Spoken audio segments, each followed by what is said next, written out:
Hey guys, how you guys doing? In this video, I want to be talking about Bixby.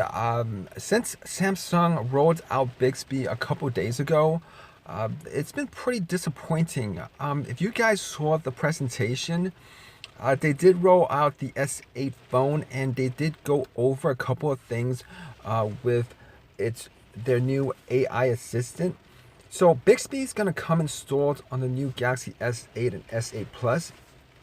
And you know what? At this point, after hearing and watching the presentation, I was a bit disappointed. So Samsung did a really big hype job about the potential AI from the purchase of AI labs called Viv Labs to the early announcement of Bixby itself. It was a big build-up, and people had a lot of huge expectations for it. But you know what? After watching the presentation, none of it was really fulfilled at the launch. The first product, Bixby will call home is the S8. And although it was presented as a feature that will probably enable a lot of cool things in the future, it kind of came across as kind of half-baked, filled with features that's already available in a lot of other places that isn't close to being ready for the public. This was further compounded by a lot almost no demonstration of Bixby's voice function at the event. So this is a huge problem. If you believe the hype, you probably need to be prepared for something that's not as great as you thought it would be. And Samsung probably needs to prepare itself for Bixby's obsoleteness if it doesn't turn around in the near future. So let's go with what Bixby actually does.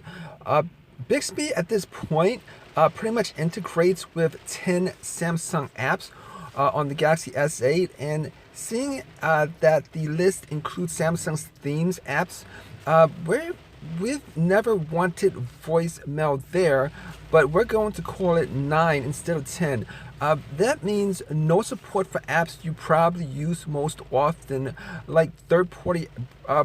The only third-party app that Bixby supports at the moment is Google's Play Music, where Bixby can be asked to play a particular track, although Samsung never really mentioned that the integration would, when that integration would roll out. So the answer to the question of what it actually does at the moment is kind of a big question mark. So Bixby is a voice assistant that really, it really doesn't want to be spoken to in the same way that Siri or Google Assistant does. As you guys already know, there's a button on the side of the S8 that you gotta press to wake it up.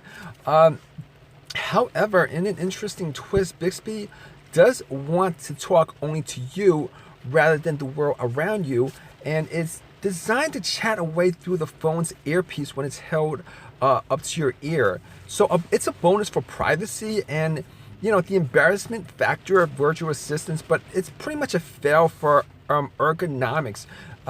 Lifting the phone to your ear, then down again to tap the screen, then up again to listen to a responsive, ad infinitum, would pretty much be a frustrating thing to a lot of people. So this odd way of interacting with Bixby actually is the norm. Samsung gave an example of asking Bixby to locate a photo to share with friends, editing it, and sending it out. That sounds pretty cool, except it's broken up by you using the phone to edit the photo and actually sending it. Bixby's role in the process is kind of minimal and almost certainly won't save you any time or effort. So why would anybody use it? Bixby's like an extra step in the process that a lot of people probably won't need. So if Bixby isn't really useful at the moment, it pretty much runs the risk of being forgotten by a lot of would-be Galaxy S8 owners and instantly replaced by Google Assistant. Google's own AI is also installed on the Galaxy 8, and it's probably a more a well-rounded app and a more useful tool. Add Assistant to the wealth of apps out there that can duplicate Bixby's functionality, and you can do a lot. You can do all the things you wish Bixby could do for you without bothering to conjure Bixby up at all. So Samsung showed off how Bixby will integrate with the camera to ID items in the real world and lead you to places online where you can buy or look at items and find out and investigate them. It's like Google's or Pinterest visual search tool. In fact, it uses Pinterest lens tool to help identify objects. It's one of those visions of the future features that sounds great in principle, but requires a lot of amount of data and crucial partnership to operate successfully. So when I show Bixby like a bike that I love, I want to know it's a specialized Rubex Elite, not a generic bike available only from like some bike shop. What partnerships did Samsung announce? None. Google is another of those cool Google products that has been forgotten, and perhaps there's a good reason for that. Goggles is another one of those cool Google products that has been forgotten, and perhaps there's a good reason for that. So the camera is important to Bixby's function elsewhere, but it doesn't really offer anything that we haven't seen before. It'll recognize wine labels to make communications thanks to a partnership with Vivino, and it'll translate text into another language just like Google Translate.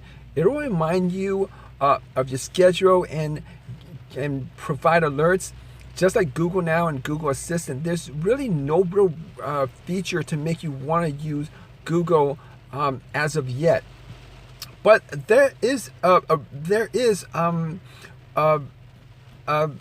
usefulness for Bixby. Maybe sometime in the future, potentially. So one day you might be able to use Bixby to turn on the lights in your house, your multi-room audio, and change channel on your TV. That might make Bixby part of the Internet of Things, and that's where everything falls. The Internet of Things is difficult to explain, complicated to promote, and almost impossible to convince people that they should actually use it or to put money in it. Mainly thanks to the fragmentation, something that Samsung is kind of contributing to even further by creating Bixby. So we do know you have to own SmartThings supported products to really make most of Bixby. Yes. Here's the thing. Welcome to Bixby's ecosystem. It's the same deal as Amazon Echo, Google Home, Philips Hue,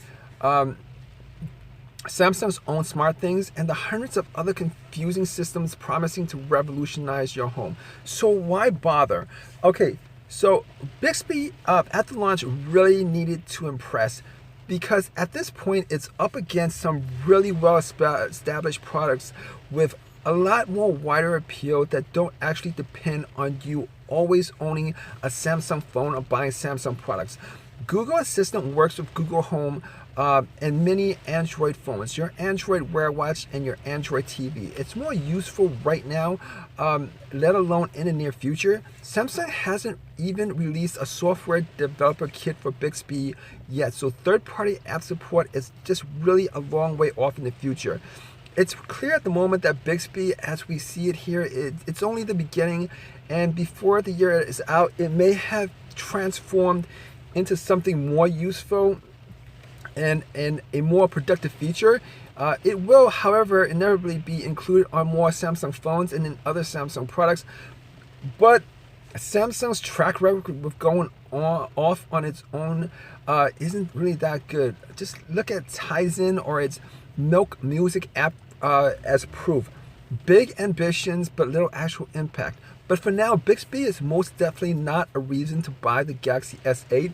I mean, if nothing changes when the Note 8 or whatever the next phone would be called arrives, or a catalog of apps are rapidly introduced with support, it won't be Bixby anymore. It'll be bye bye.